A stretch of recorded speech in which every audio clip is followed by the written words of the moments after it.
Well, welcome back to the Challenge Doctor website interviews. I'm Melissa Cady, the Challenge Doctor, here with an awesome guest, Marlon Rison with the Community Vegan. And I just have to give a little background here, Marlon, because All right. it's so crazy how this all unfolded. Because my husband, of all things, was looking at social media on Instagram. I think that's how he first found out about the work you're doing and Okay. Community Vegan. And he's like, we got to go. We got to go check it out. So before I say anything else about it, I want you to just share who you are, your story, and Okay. how this all got started with Community Vegan.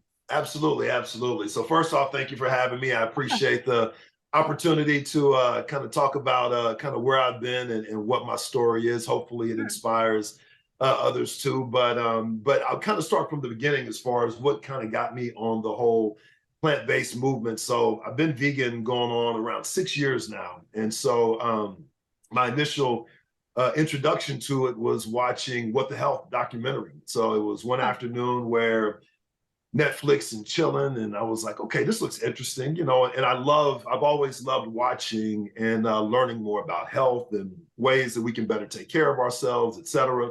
So I was watching What the Health, and I'd say probably halfway through it, I was like, my life has changed. Like literally that much information kind of forced me to make a change on site. And so learning more about how food affects us, how we can control our health via what we actually put inside of our body, it resonated with me. And for me, I'm big on everything that I can control, I want to control. And if I can't, I can't. But I want to do what I can to make sure that I can guide myself in the proper direction as far as health and everything else goes. So with that, I was looking at food and how much food had kind of impacted me and my life and kind of how I grew up. And I'd say there were a couple of things that really made me want to make that shift immediately. So for me, whenever I quit eating, the animal-based products, it wasn't a gradual thing. It was on site. So once I got the information, I was done. I never looked back. And there were a couple of things that had really resonated with me. One was learning that basically the whole food pyramid system that we all grew up in was nonsense. Mm-hmm. And I'm the type where I feel like if I've been lied to or bamboozled, I take offense to that. And especially when it comes from authoritative figures. And I was like, wait a minute. I had all of these people telling me, you need to get more dairy in your system. That's why you're having an issue with this, or you need to, eat more, beef products, and that will help out as far as doing this goes. I'm getting all of this information as far as what I needed to do to be a better, healthier individual. Yet my health was going backwards. I didn't feel like it was ever progressing. So that was the first thing. And then secondly, when I was watching What the Health, and I learned the impact that these animal agriculture farms were having on communities and the environment in certain areas, I said, wait a minute. So, and one in specific was in North Carolina, where there was a pig farm that they had showed on What the Health. They were talking about the runoff and the waste and all of the things that go into the process that were impacting people that lived within, 1, 3, 5 mile radiuses. And a lot of those people tend to be people of color too. And what I found out was most of those individuals had upper respiratory issues, had cancer, and there were a couple of other things too that they were dealing with. And so on a personal level, I said, if I'm as caring and as compassionate as I say I am, how could I contribute to an industry that's hurting people who I'd want to help? And so just knowing that, made it a no-brainer for me in terms of making that change. So literally that day, went home, cleaned out the fridge, and I said, we're about to do something different. So it was kind of funny at the time. It was years ago. So my kids were a little bit younger. And so I was like, hey, you all don't have to do this. Let me tell you what I'm getting ready to do. So I told them, hey, I'm getting ready to do the plant-based thing. And I didn't want to put any pressure on them. But for me, I said, let me set an example, not only for my kids, but for others. But more importantly, let me make sure that I take care of my health. And at the time, I was like, okay, I'm getting older. And for me too, I grew up in a situation where most of my grandparents, in fact, all of them, they had all died from a variety of issues young. And so I didn't have the opportunity to kind of grow older with them, and I kind of hated the fact that, they never got to experience my children because they had all passed away by then. And so they didn't get to see my offspring, and I didn't get to share and all of that with them, knowing that I didn't want that to happen to me. I wanted to make sure that I could be around to experience my children and their children and hopefully their children's children, but not just be here, but be here and be functional. And so, all of those things made me say, the way that I can do that is by controlling what I put into my body. So from there, went vegan as far as the foods that I ate. And at the time, I was probably teetering around 350, 360 pounds. I was huge. I used to power lift. I was a ridiculously large man. Most people were like, okay, who are you a bodyguard for? They knew I was doing something like that. They said, you're doing something physical because you're an imposing figure.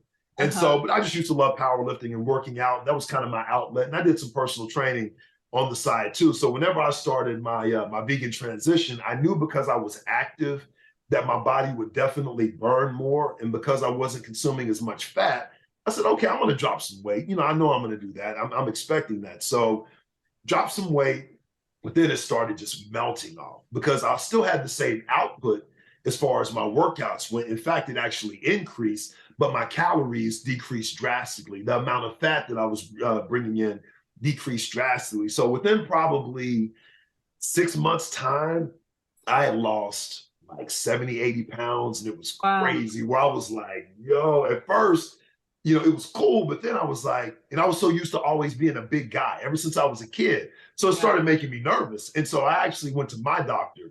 And the doctor that I had up in Dallas was probably one of the few doctors that I really liked and respected because he didn't just, subscribe to, hey, this is what we learned in school. This is what we're going to do. He always would tell me at the end of the day, watch what you're putting on your plate. He would always tell me that from day one. And so I went back to him and I said, hey, I need to get some tests done. I want to make sure I'm okay because I lost all this weight. He said, first off, you look amazing. He was so proud of how I looked. He was like, I am so proud of you. I want to bring you in and talk to other patients about what it is you're doing. I ran a bunch of tests on me and said, your numbers actually have come back better than they ever did before. So my blood pressure was amazing.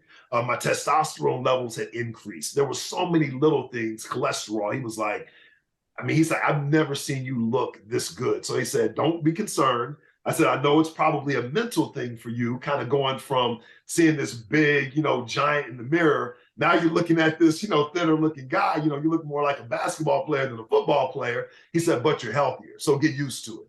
And so from there, I pretty much went all in terms of my approach and really paying attention to, consuming more vegetables, consuming more fruit, et cetera. And from there, I ended up losing total around 140, 150 pounds.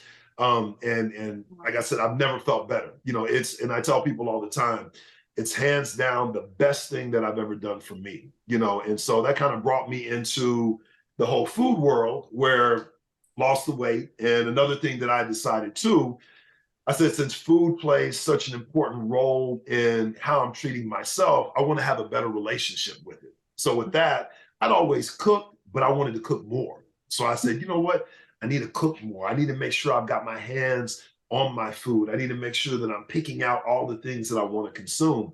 And from there, I started doing a whole bunch of cooking, and that kind of elevated to doing some videos. And then I started having people say, hey, we'd love to have you speak and do a cooking demo. And this was around the 2020 time period. So everything was on Zoom. And so I was doing all types of food and health consultations for corporations and whatnot, all over the place. And finally, people kept in my ear saying, hey, you need to open up a food business. You need to open up a food truck. You need to do this. And I was like, I don't know, man. I said, I like cooking, but I don't know about that. And so finally, Erica kind of, my partner kind of got in my ear finally to the point where I was like, you know what? At first, I didn't necessarily think I wanted to do it. But then I said, it probably is the direction that I'm most passionate about, where I feel I can have the biggest positive impact.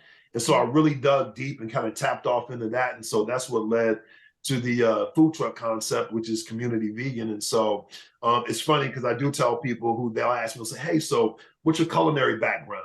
I said, I worked at Popeyes when I was 15. I worked at Pizza Hut when I was 17. I said, other than that, never worked in a commercial kitchen ever. But I also knew that if 15 and 17-year-olds can figure it out and work in those places and do what they need to do, I'm a hard worker. I can figure it out. And I know where my heart is coming from with what I'm doing. So I said, oh, you'll figure it out. You'll be able to do it, and it'll be fun, and you'll love what you're doing. So from there, jumped off in it, and it's been an amazing experience ever since. So I love what I do. I love the opportunity to meet people like, you know, you and Corey and all the other people who I've come in contact with that have become friends of mine and acquaintances and whatnot. So so it's put me in a position where, one, I can share food. And I tell people food is my love language. So I'm like, I can share love via food. But then two, I've met some of the most amazing people in my life today just by having this experience. So that kind of gives you the somewhat of the long version as to how we got to this point. Okay, I have some notes here because the story it's phenomenal, and I'm going to take it off on a tangent you may not even expect, but okay, shoot.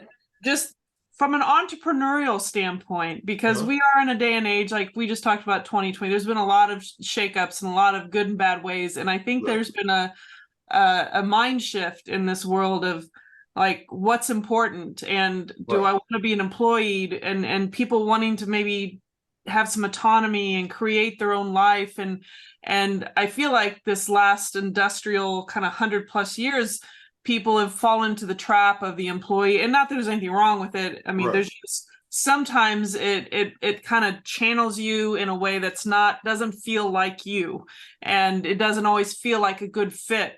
And some people need that structure and want that structure and fine with that structure, and they want the community that comes with it so they don't have to create it themselves. And you very much have created a community as a vegan. Vegan. So when it comes to this, I'm thinking of just the mind shift you had. Like at first you're like, I don't know about this whole food truck thing. And then keep trying to like tell you should. And like that initial resistance and that feeling of like you're being a what's the word they use? You feel like you're a fraud. That's not the word I'm looking for. The imposter syndrome kind of, where you don't really envision yourself as that quite yet, but people are just planting a seed in you because they see it, they feel you, and they can see that for you.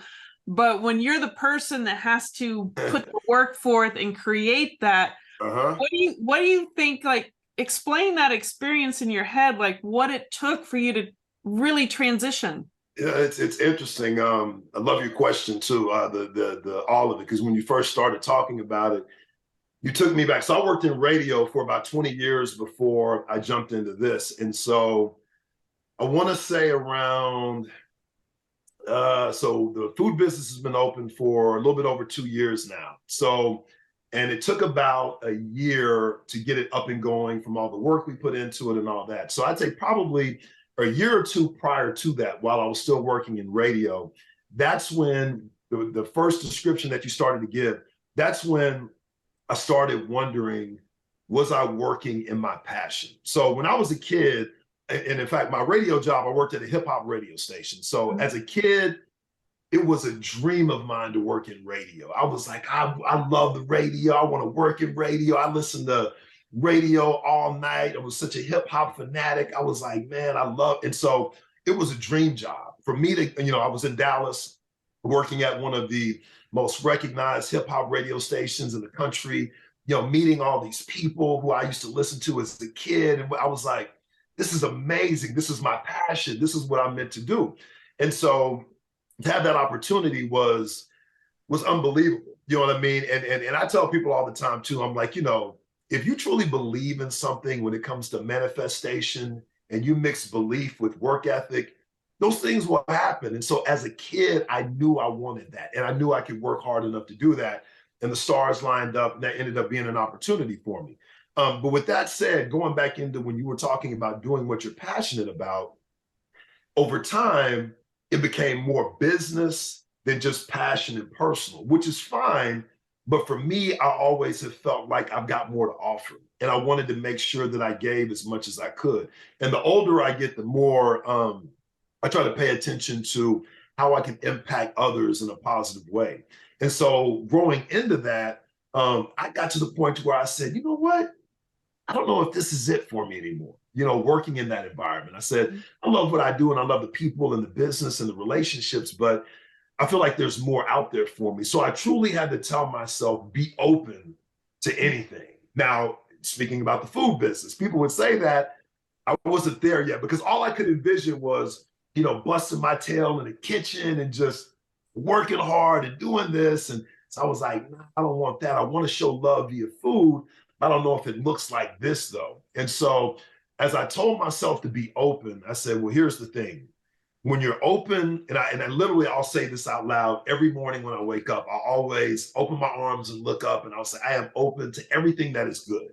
Every day I tell people, I was like, if you're open to everything that's good, literally every day, open up your arms as if it's showing that you truly are open to everything that's good. And the thing that's interesting about that is when you say you're open to everything that's good, sometimes you don't recognize what's good for you just yet. So something good comes your way, but you don't see that yet, but you ask for it. So I had to also ask for clarity.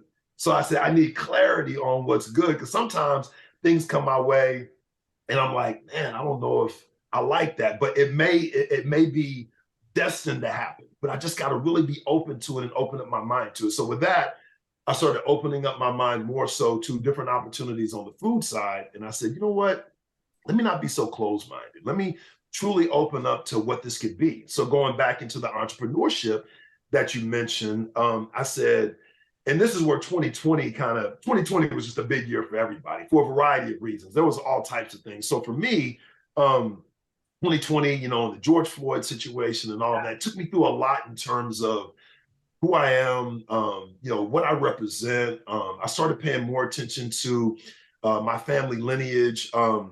My five great grandfather, found out more about him during that time frame. My dad does a lot of history and research, so found out, where he was a slave at, where he was brought in at. He was in South Carolina, ended up getting purchased by a slave owner in Texas. We ended up seeing his bill of sale. So looking at all of these different things that number one is so it's so much to it that it impacts you heavily when you see those things and you see, man, my five great grandfather, this is his receipt. You know what I mean?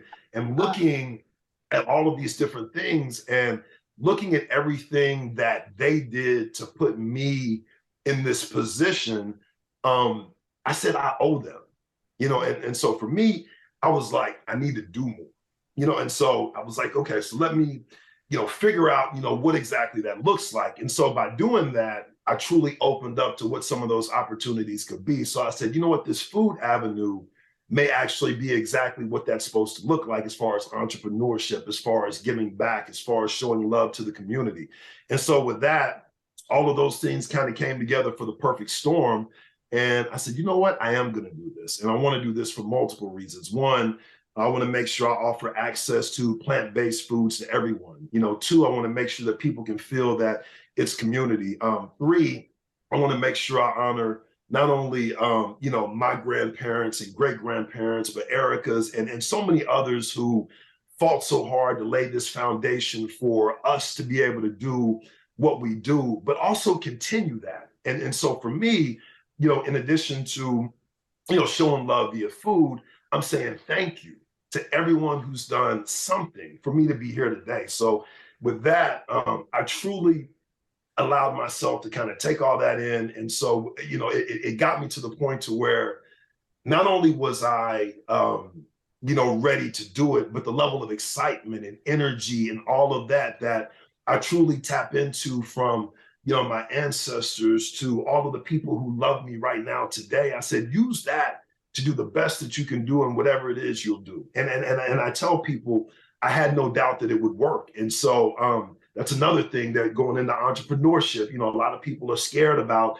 what you're risking. I mean, I left corporate America. I left a situation where, I could always get a set salary, show up on Monday, work till Friday, have set hours. I know I could do that, but I felt like there was so much more for me to offer and there was so much more for me to give.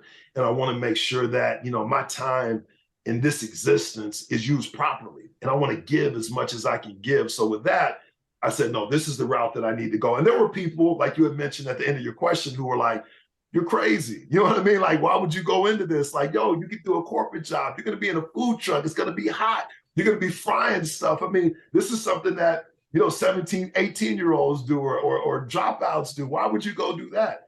And I say it, in a proud fashion, because this is the way that I show love. You know what I mean? This is the way that I show love to people. This is the way that, I can impact my community in a positive light. So all of those things, to kind of answer your question, went into the why and how that I got to where I'm at. But it was a variety of things. It wasn't just the fact that I wanted to be my own boss. There were so many other things involved in that thought process. And what makes it a beautiful thing for me is if I have those moments where I feel a little bit tired, or I'm like, yo, I got to do this, and this, or there's just so many different things that are going on that I have to be responsible for. I never forget how I got here. Yeah. So everything from the transformation that I made, everything from, like I said, looking at, my ancestry and everything that they did and I tell people, it's a beautiful thing when you can recognize that there were people loving you before they knew you. And so I said that was something that, that's why I'm here today. There were people who had no idea what I was going to be, but they loved me before I knew me. This is an opportunity for me to pay homage to them. This is a way for me to honor them. But this is a way for me to also show love from my descendants that I don't know yet. And so that's why it's important for me to do this in the community. It's important for me to build a business that, and I have, big goals for what we want to turn this into, but to establish a legacy of positivity that's impacting the community in a good way, but at the same time, financially setting up my descendants to where they can have the opportunity to be free and do whatever it is that they want to do. And so I say all that to say there were a lot of things that kind of went into how we got to this point, but it's made it to where I know for a fact the path that I'm on is the correct path. Like, I know that this is the divine path that I'm supposed to be doing. And again, it's little things like just having the opportunity to, meet you and Corey and so many other people. I'm like, it wouldn't have happened had I not chose this path. And I'll tell you, I've met tons of amazing people throughout my life. But since I started my vegan journey, I've met literally some of the most amazing human beings on this earth. I mean, I've got more love from so many amazing people. And also the people who I've been able to impact in a positive light. I've got multiple friends whose families have gone plant-based, and so it's changed their lives. I got friends who've lost weight. I've got friends who've gotten off of medication. I've got friends who, they've said that mentally they've never been in a safer space before. Just knowing that lets me know that, I'm on the right path. And again, going back to running into people like yourself who are doing similar types of things, where I was like, this is the way it's supposed to be. It was designed for community to come together and to grow like this. So it was so many different things that went into entrepreneurship. But I'm so proud and so happy that I did make that decision and that leap of faith, and the fact that I know that I made the correct decision. So I have a question. Have you always been optimistic your whole life, or have you had Yes. ups and downs with that? Always optimistic. Always. I've always felt like anything is possible. And I grew up in a household where my mother, she's actually still teaching to this day. She's been teaching for over 50 years. So my mother was a teacher. My dad, he worked at a chemical plant and has since retired. And so my parents always gave me the feeling and the energy that, you can kind of do what you want. But I do think they were also looking at it from the standpoint of find something that is safe and secure so that, you don't have any issues, whether it's financially or, et cetera. There was like, just, you can do what you want, but find something that's kind of safe and set and secure, which is great. But for me, I was always like, nah, there's more to it out there than this. And no disrespect on what anyone else wants to do, but I was like, nah, screw that. There's a lot more out there. And I was like, and it's just a matter of, do I want it or not? I said, because I'm willing to work for it, and I enjoy working for it. But I've always been extremely optimistic. I've always felt like it's just a matter of do you want it or not? If you want it, you can get it if you're willing to work hard enough for it. So yeah, so I've always kind of had that mindset. Yeah, it's a, there was a few words brought up throughout you talking that you talk about you have so much love you feel and the love you give right now, but with everything over the last few years, just in and of, not that we haven't had issues in our country before then, but Right. there's definitely a magnification of things. And I find it that the reason I asked you if you're optimistic is because there's all these words that we brought up, like fear, Right. doubt, Yes. those things. It's not uncommon and not unreasonable that people throughout these several years have a lot of fear and Right. doubt. Right. And it's not just within the confine of your own mind, of your own life, but within the community. And it's Yes. very easy to feel fearful of the community, feel doubtful of the community and where their love is. And I think that it does take a very optimistic person to overcome that. Speaking from just, knowing people around me, that Right. it can eat you up, and it can shrink the ability for you to expand yourself and the love that you can give to the community. And so I guess I bring this up because not only does it show the optimism that you inherently have, but just another way to inspire others that sometimes you, despite knowing that there are things out in this life that don't make us happy to see happen or occur in this world, it's if you try to give that love, Right. many times it comes back, fivefold. Absolutely. Absolutely. Yeah, absolutely. And a couple of things that I was thinking about as you were speaking. One thing that keeps me grounded is the level of gratitude that I have. And so I tell people, I'm like, anytime you have doubt, anytime something is wrong, just say that you're thankful for where you're at right now. Like literally, I'm like, say it. Like, say, you know what?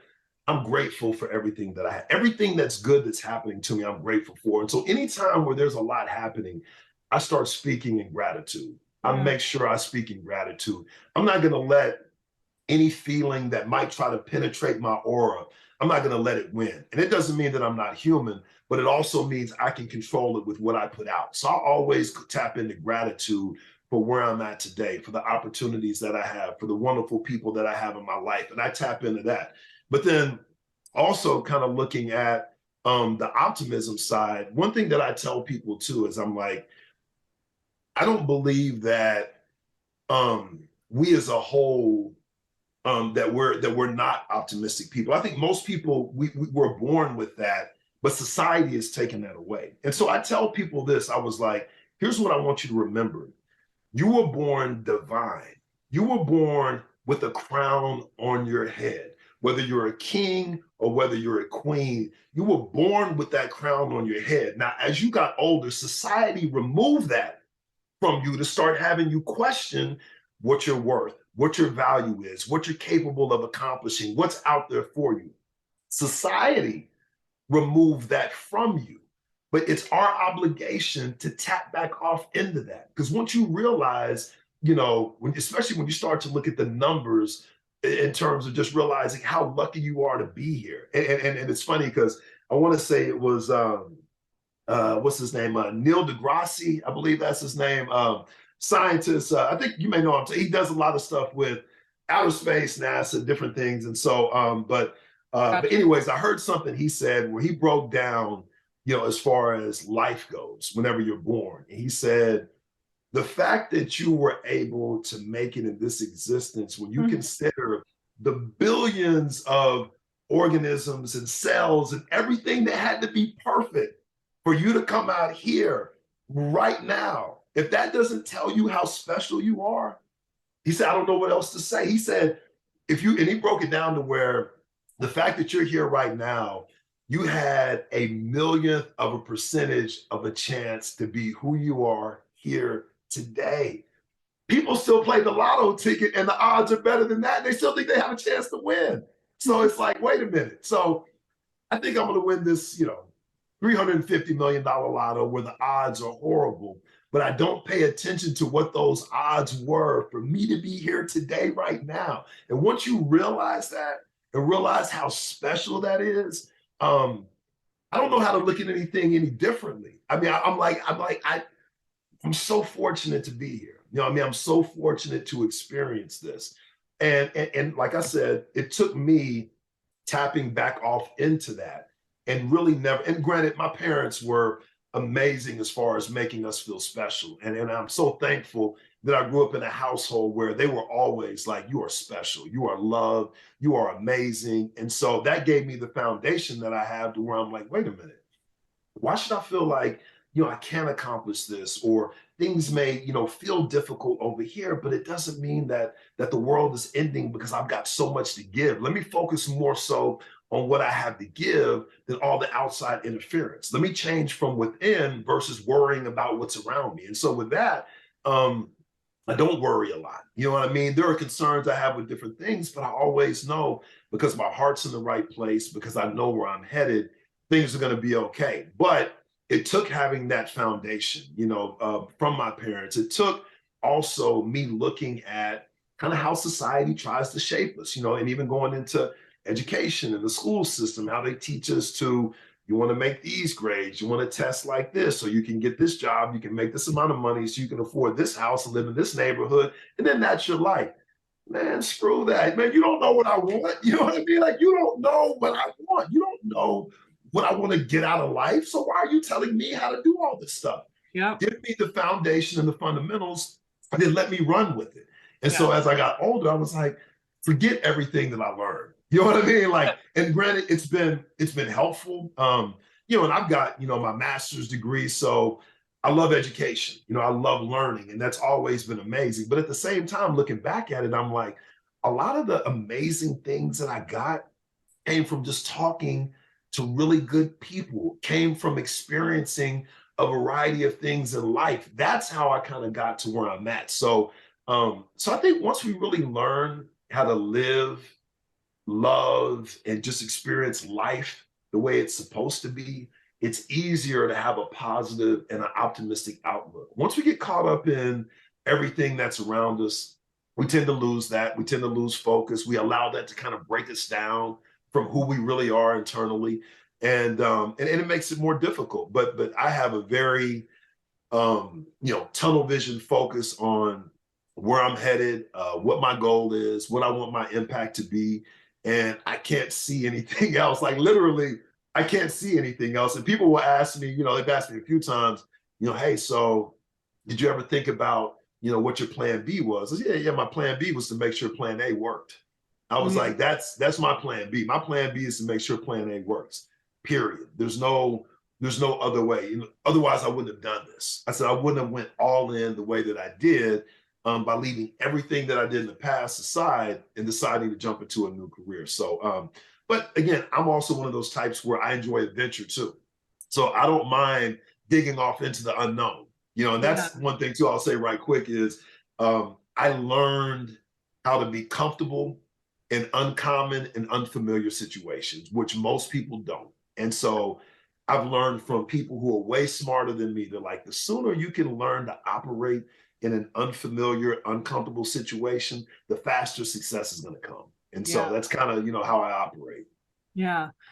You made me think of several things. Of course, as a challenge doctor, I always remind people that the word challenge, if you take the first three letters, which is CHA, and the last two letters, that's NGE, you can see change within challenge. And Yes. it throws people off because their brain, their eyes pick up on this visual of this overwhelming long word challenge, and Mhm. people get uncomfortable.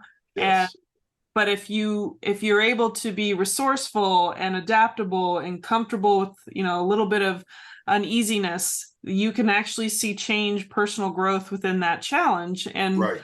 I think it speaks to volumes for a lot of the things that you're speaking of. And just to preface, you had mentioned the education, and I'm a big believer at this point. Jobs can be chapters in people's lives. Many people Right. change multiple times.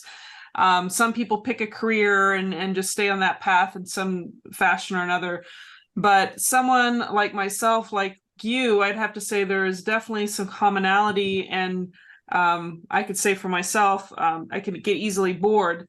But I like variety. I like challenges, and I like to be creative. And of course, doing this interview is just one of my other creative outlets. Right. And I think plenty of children, if they have they're inquisitive, they're curious, they learned early how to, ask good questions, and Right. how to learn and connect with people and learn from others and seek mentors and whatever thrills them.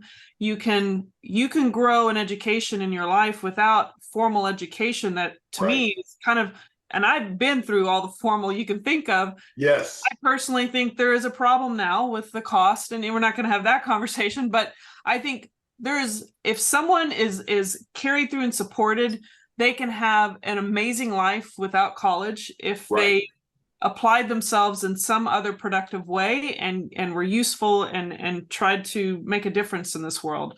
Yes, I'm right there. I'm completely with you. The way I look at it too is I'm like, okay, so if I had to pick, would I want my education to come within a box, or would I want it to come outside of that box in nature?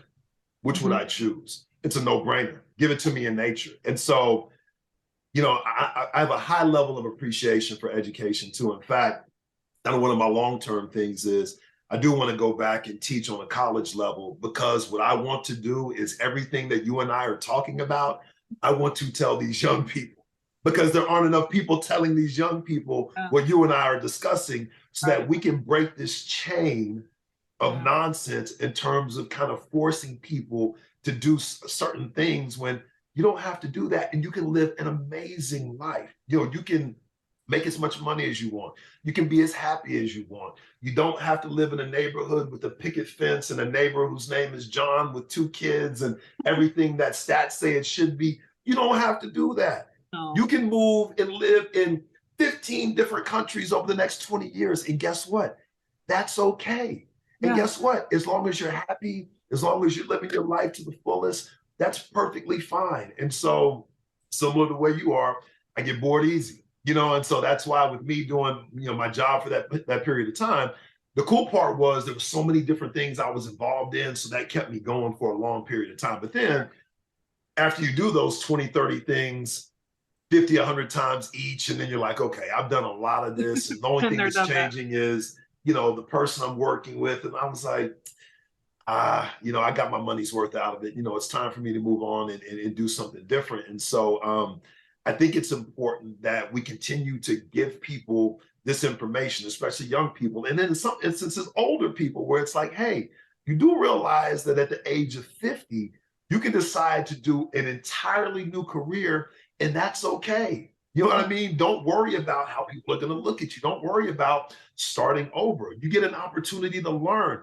That gives you an opportunity to live. Because once we stop learning, I tell people, once you stop learning and you get satisfied, things tend to slow down across the board in your life. Everything slows down. As soon as you stop learning, you're going to stop living. You might still be here, but it doesn't mean you're living. So for me, I'm always intrigued on learning something new.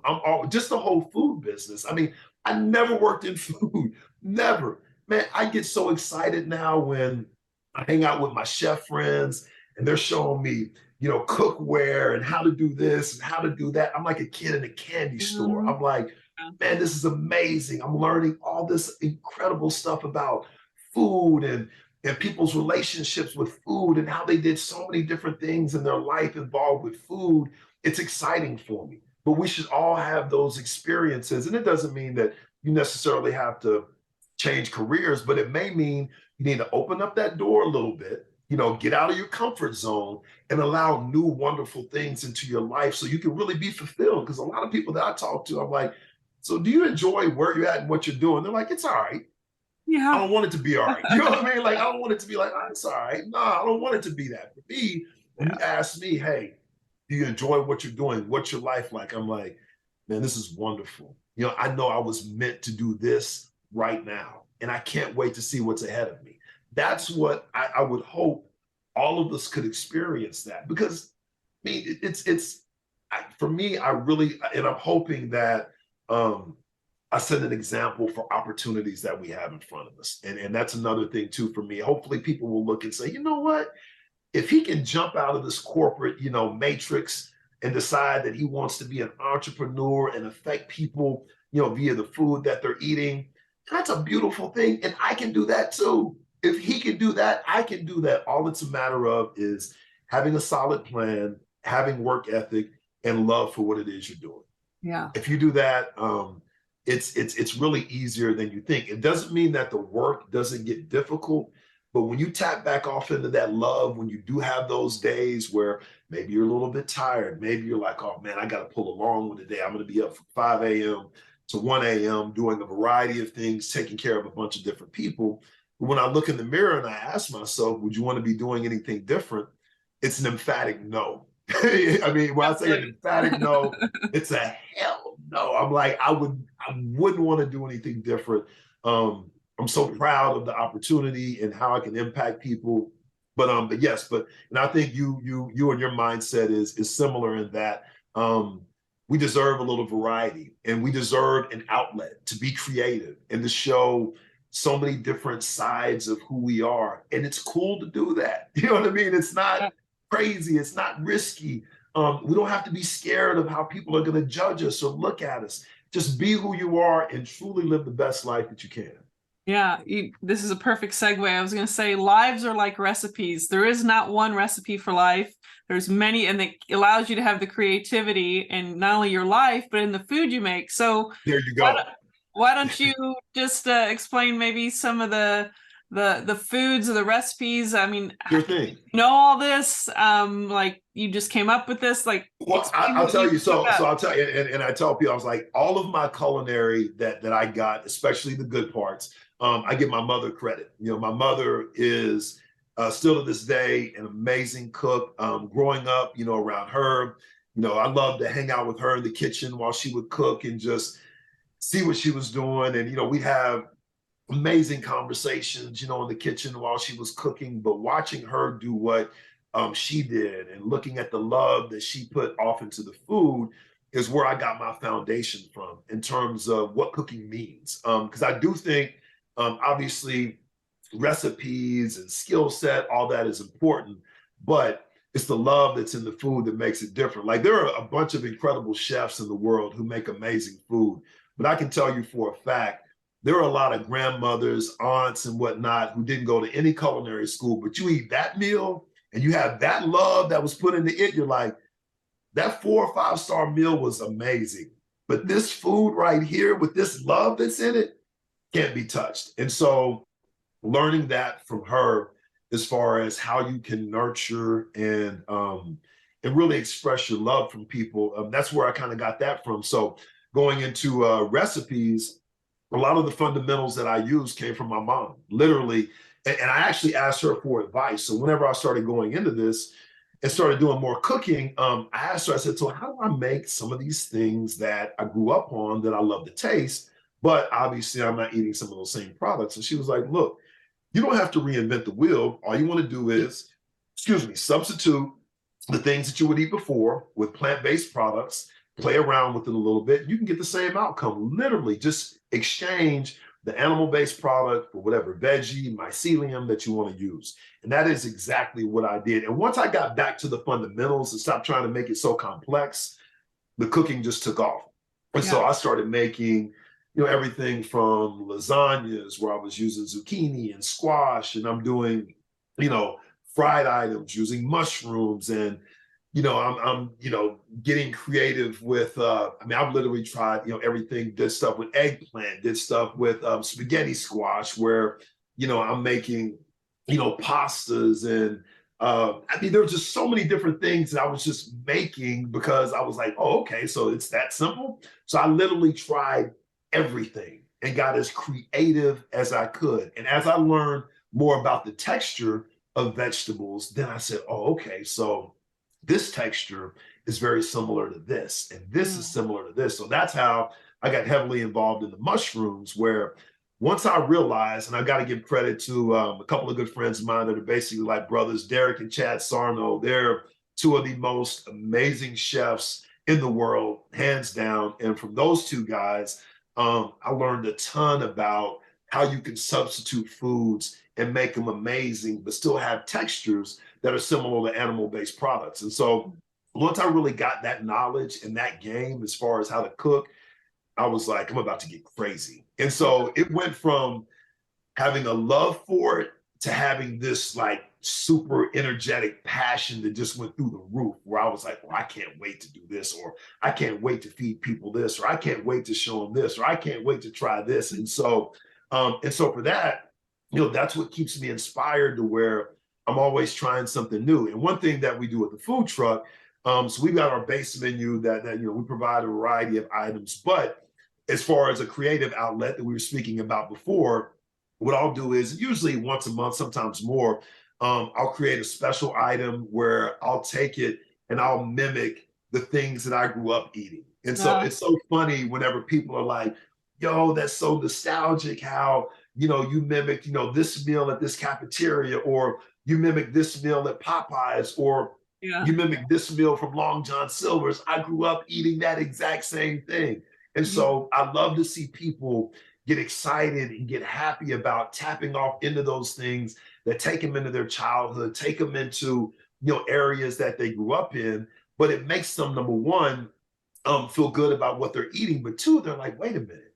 So if I can eat this and it still gives me that feeling, there may be some other plant-based things that I need to tap off into. So if that opens up the door to people eating more fruits and veggies, I'm all for it. So I'm big on being creative, making foods that tap back off into when you were a kid, going out to the country at your aunt's house when she made this amazing biscuit for you with some, fried chicken in it and egg and all that type of stuff. We're big on making those same types of things that take you back to those days and leave you with a feeling of being fulfilled. So again, I tell people too, when it comes to recipes, I tell people the fundamental ingredient in every one of my recipes is the love that's put in it. And from there, everything else is cake. Right quick too, I'll tell you, and it's funny, I've had, multiple people tell me this as far as like, hey, the food was great, I appreciate it, blah, blah, blah. And I was like, hey, well, just know it was made with love. When people tell me that they can taste the love in the food, that is the biggest compliment that I can get. People can tell me it tastes good, and that's great. But when they tell me they taste the love in the food, nothing makes me happier than Oh, whenever they say that. That lets me know that everything that my soul is truly putting into it, they feel that, and also too, I'm big on, and I'm sure you get this as far as this philosophy. It's kind of like when, you never know when someone's having a bad day. So you're walking into a grocery store, someone's getting ready to come out, you grab the door, you say, hey, here you go. And they're like, oh, thank you. So no, it's my pleasure. Sometimes that small of a thing can change someone's feeling or outlook on the rest of the day. Just the fact that you took time to acknowledge them and do something nice. Same way I look at food. Someone may have had a horrible first 3, 4 hours at work. Then they come by for lunch.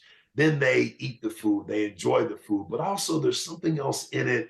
There's a vibe that they felt that's like, I feel better now. You know what I mean? I feel better now after consuming this. I'm just so happy that I have the opportunity to just possibly impact someone like that. And even if it's just one person a day, I mean, my day is made. You know what I mean? So I try to utilize food to hopefully provide some type of positive impact on someone for the remainder of their day.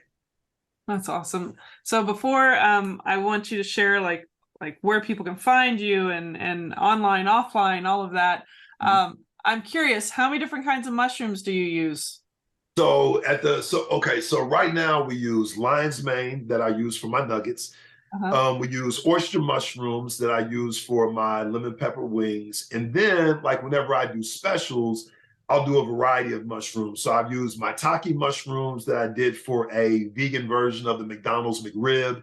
I've also used king trumpet mushrooms that I utilize for my calamari.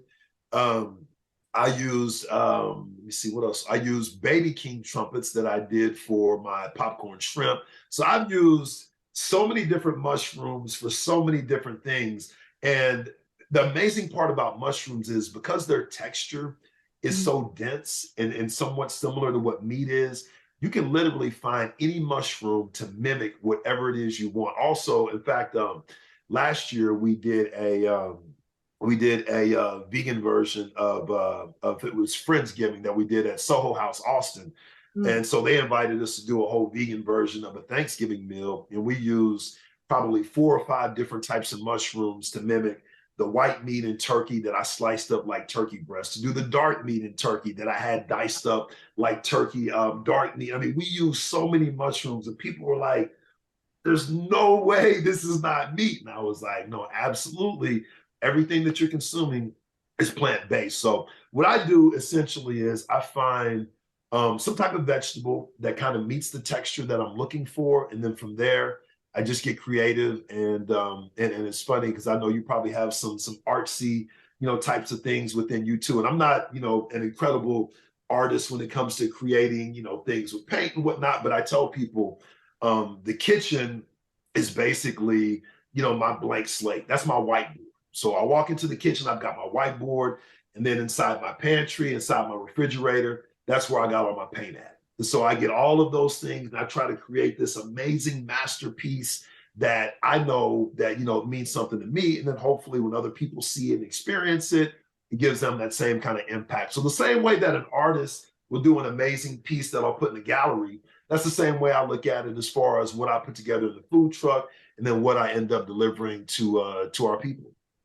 Awesome. Well, I enjoy. I'm gonna have to go and check out the calamari stuff here soon. Yeah, for sure, for sure. But for people that want to either have catering or go personally visit Yeah. you, share where they can find you. Absolutely, absolutely. So again, the name is Community Vegan. As far as our food truck goes, we're located on the east side of Austin. You can visit us at communityveganatx.com.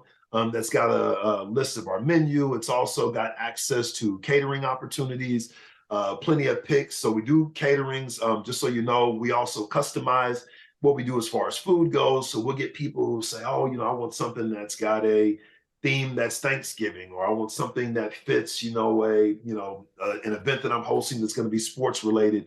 We're able to do a little bit of everything. So you can reach us on our website. As far as Instagram goes, you can reach us at Community Vegan on Instagram, Community Vegan ATX on Facebook. And then as far as my personal page goes, it's plantbasedg.life, where you can see some of the things I do on the personal side as far as food goes, food that I cook at home. There's some things that I do on the personal side that I don't have the ability to do it in mass volume as far as the business goes. But again, like I have my, creative outlet. We're at home. I'm like, you know what?